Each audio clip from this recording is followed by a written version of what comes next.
Today I'm going to preach about 3 a.m. prayers. మీరు అనుకుంటారు, అమ్మా అక్క మీరు కూడా వదులుతలేరా నన్ను, మీరు కూడా 3 గంటలకు లేసి ప్రార్థన చేయమని చెప్తున్నారా? Are you telling me again? మళ్ళీ దేవుడు నాకు కన్ఫర్మేషన్ ఇస్తున్నారు.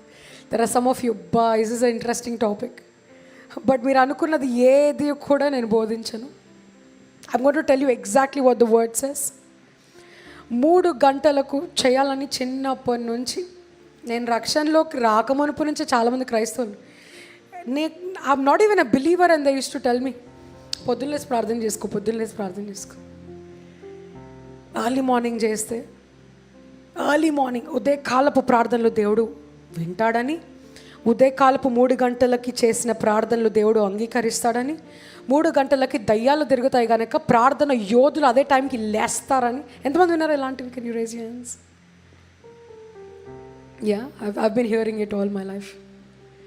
And so today I want to speak to you వాక్యానుసారముగా రెఫరెన్సెస్ చూపిస్తూ సత్యం ఏంటి, ఇది మత సంబంధమా లేకపోతే నిజంగా దేవుడు ఉదయకాలమున చాలా కార్యాలు చేశారా, ఎందుకు ఉదయకాలము చేశారు, ఒకవేళ what is the importance of the early morning. ఎంతమంది నేర్చుకోవాలని, ఎంతమంది తెలుసుకోవాలని? Raise your hands for me. We want to break the myth. ప్రతి మిత్ని బ్రేక్ చేయడానికి ఇష్టపడుతున్నాను, వాక్యానుసారంగా ఉన్నట్టుగా మీకు బోధించడానికి ఇష్టపడుతున్నాను. Exodus chapter 14 verse 24. నిర్గమకాండము 14వ అధ్యాయము 24వ వచనము. అయితే వేకువజామున యెహోవా ఆ అగ్ని మేఘమయమైన స్తంభము నుండి ఐగుప్తీయుల దండు వైపు చూచి ఐగుప్తీయుల దండును కలవరపరిచి వారి రథచక్రములు ఊడిపడినట్లు చేయగా వారు బహు కష్టపడి తోలుచుండిరి.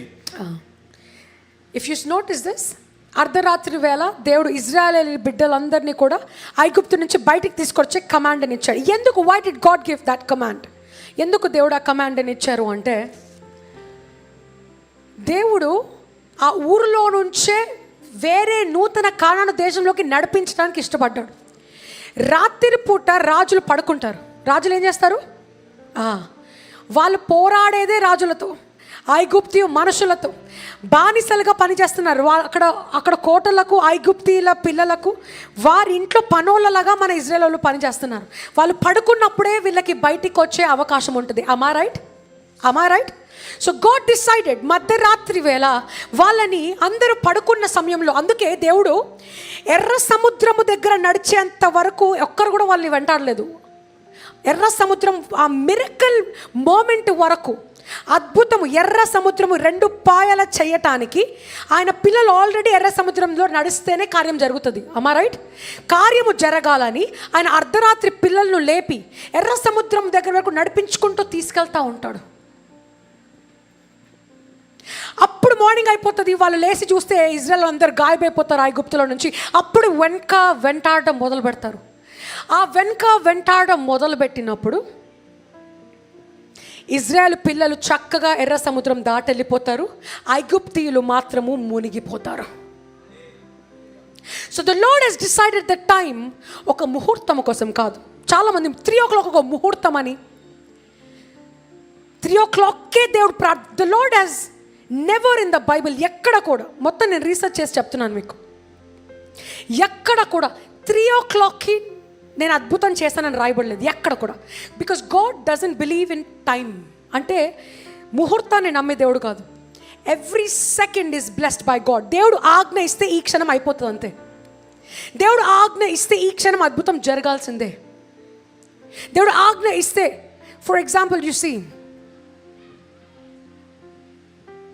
మోషేకి మిట్ట మధ్యాహ్నం బర్నింగ్ బుష్లో కనపరుచుకున్నాడు. It was not in the middle of the night.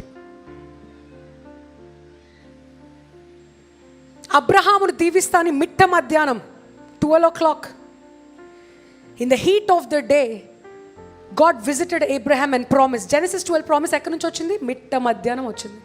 It was not in the middle of the night. God is not bound by time. Time is bound by God. సూర్యకాంతులు, అందులో ఉన్న నక్షత్రాలు, అందులో ఉన్న టైమింగ్, అందులో ఉన్న ముహూర్తాలన్నీ కూడా దేవుని చేతిలో ఉన్నాయి.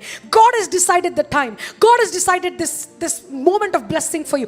ఎక్కడ ఏ టైంకి బ్లెస్సింగ్ ఉండాలో. And I'm also going to show you ఇంకెక్కడి నుంచి వచ్చింది ఈ మిత్. మధ్యరాత్రి చేస్తే ప్రార్థనలు, ఉదయకాలం చేస్తే ప్రార్థనలు. అంటే సెకండ్ వర్స్ ఎక్కడి నుంచి తీసుకుంటారంటే New Testament. I want take you to the New Testament now. New Testament Mark సువార్త 13వ అధ్యాయము 35వ వచనము. Yes please. మార్కు సువార్త 14వ అధ్యాయం 35వ వచనం ప్రారంభం నుండి, ఇంటి యజమానుడు ప్రొద్దు గ్రుంకి వచ్చునో, అర్ధరాత్రి వచ్చునో, కోడి కూయినప్పుడు వచ్చునో, తెల్లవారునప్పుడు వచ్చునో, ఎప్పుడు వచ్చునో మీకు తెలియదు. ఆయన అకస్మాత్తుగా వచ్చి మీరు నిద్రపోవుచుండుట చూచునేమో గనుక మీరు మెలకువగా నుండుడి. ఇక్కడ ఎంతమందికి అర్థమైంది? The Lord is very particular, చాలా స్పెసిఫిక్గా చెప్పాడు. నేను మధ్యాహ్నం వస్తానో నీకు తెలీదు, సాయంత్రం వస్తానో నీకు తెలీదు, అర్ధరాత్రి వస్తానో తెలీదు, సాయంకాలం వస్తానో తెలీదు. You don't know when I will come. కానీ మెలకువగా ఉండి, the Lord is not saying 24 గంటలు పడుకోకుండా ఉండండి అని చెప్పట్లా. Be alert for the coming of the Lord. Be alert, సిద్ధముగా ఉండి ఎదురు చూడండి for the walk of God. Be alert in your spiritual life. ఆత్మీయ కళ్ళు తెరిచి ఉండండి. Be alert in your life. ఏ విధమైన జీవితం జీవిస్తున్నావో, ఎలాంటి విధమైన డెసిషన్స్ నువ్వు తీసుకుంటున్నావో, ఎలాగ నీ సమయాన్ని గడుపుతున్నావో, దేనికి ప్రాధాన్యత ఇస్తున్నావో అలర్ట్గా ఉండు. And the Lord is very particular. నేను మధ్యాహ్నం వస్తానో నీకు తెలీదు, అర్ధరాత్రి వస్తానో నీకు తెలీదు. It's very interesting. దేవుడు మిట్ట మధ్యాహ్నం 3 గంటలకు చనిపోయాడు. మిట్ట మధ్యాహ్నం చనిపోయాడు. కానీ మంచిగా ఉదయకాలమున ఆయన తిరిగి లేస్తాడు. అండ్ చాలామంది అది కూడా తీసుకుంటారు. ఏమని తీసుకుంటారంటే, మేరీ మ్యాగ్దలిన్ ఉదయకాలం వెళ్ళింది కదా, అప్పుడు దేవుడు కనపరుచుకున్నాడు కదా. వెల్ బైబిల్ సేస్ మేరీ మగ్దలీను మరియు అక్కడున్న స్త్రీలందరూ కూడా ఉదయకాలమున దేవుణ్ణి చూడటానికి ఎదురు చూస్తూ వెళ్ళారని. కానీ బైబిల్లో ఎక్కడ కూడా ఆయన 3 o'clockకి లేచాడని రాయబడలేదు. బైబిల్ నెవర్ సేస్ ఆయన ఉదయకాలం. ఆయన ఎప్పుడు పునరుద్ధానుడయ్యాడో ఎవ్వరికి తెలీదు. Time was never return in the Bible. కానీ పొద్దున వీళ్ళకి ఇన్ఫర్మేషన్ వచ్చింది, ఆయన తిరిగి లేచి పునరుద్ధానుడుగా మార్చబడ్డారని. వీరికి పొద్దున తెలిసింది. ఆయన ఎప్పుడయ్యాడో, రాత్రిపూట అయ్యాడా, ఉదయకాలం అయ్యాడా, మిడ్ నైట్ అయ్యాడా, వీ డోంట్ నో. కానీ ఉదయకాలం. అందుకే చాలామంది ఎర్లీ మార్నింగ్ ఈస్టర్ సర్వీసెస్ పెట్టుకుంటే అసలు this is not religious. When has he risen? ఎప్పుడు తెలుసు? How do you know what time has he risen? ఎప్పుడు రిజన్ అయ్యారో మనకు ఎలా తెలుసు? Bible doesn't say time. It only says ఉదయకాలము. మరియ మగ్దలీను మరియు అక్కడ ఉన్న వారు అందరూ కూడా వెళ్ళినప్పుడు, ఎందుకు ఉదయకాలం ఆడపిల్లల కాలంలో తొందర లేసి నీళ్లు పట్టుకోవడానికి వెళ్ళేవారు. అండ్ ఇక్కడున్న స్త్రీలు యేసుప్రభు వారి కోసం ఆయన శరీరాన్ని, ఆయన భౌతిక దేహానికి చక్కటి పర్ఫ్యూమ్స్ని, ఎక్స్పెన్సివ్ పర్ఫ్యూమ్స్ని వేసి ఆయన చుట్టడానికి ప్రత్యేకంగా తీసుకుని వెళ్తారు. They wait. So this is all religious. మనుషులు మనల్ని బంధించడానికి ఒక టైం బౌండ్. బికాజ్ అందరు ముహూర్తాలు ఫాలో అవుతారు కాబట్టి క్రైస్తవులుగా మనం కూడా ఒక ముహూర్తం ఫాలో అవ్వాలి. ఫ్రైడే రోజు ఉదయకాలము 3 గంటలకి, లేకపోతే ఈ టైంకి మాత్రమే దేవుడు వింటాడు, ఈ టైంలో సాతాను తిరుగుతూ ఉంటాడు కాబట్టి ఈ టైంకి. Let me tell you something. చాలామంది, ఎంతమంది విన్నారండి ఈ మాట? సాతాను అర్ధరాత్రి తిరుగుతారని ఒకసారి చేతులు ఎత్తండి. విన్నవారు? మిగతా వినలేదా? Your blessed. అర్ధరాత్రి ఎంటికలు పోసుకొని పోకే దయ్యాలు తిరుగుతూ ఉంటాయి. వినలేదా ఇది? చిన్నప్పటి నుంచి విన్నానండి నేను.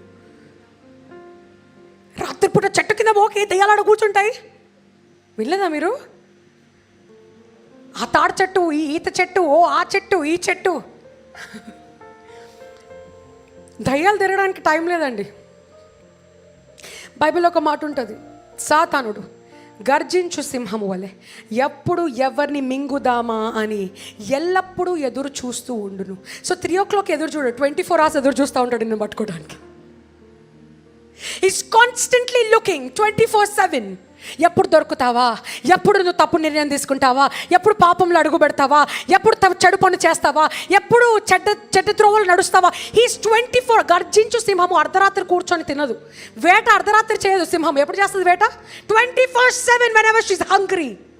ఆకలి ఎప్పుడు పుడితే సింహానికి అప్పుడు పరిగెడతా ఉంటాడు. am I right? అండ్ దేవుడు సింహముతో పోలుస్తాడు. గర్జించు సింహము వారి సాతాను ఎప్పుడు ఎవరి. సో చెట్టు కింద అర్ధరాత్రి దయ్యాలు ఉండవు. నువ్వు కూర్చున్న చోట కూడా వాడిని వెనకాల వింటా ఉన్నాడు. Right now as I'm talking to you, it's 24/7 around you constantly, but nothing will touch you but this blood of Jesus. ఏసే రక్తము నిన్ను కప్పింది గనక, ఏసే రక్తముతో నువ్వు కడగబడ్డావు గనక, ఏసే రక్తము నీకు కటాక్షముగా ఉంది గనక, the blood of Jesus has surrounded you, but nothing can touch you.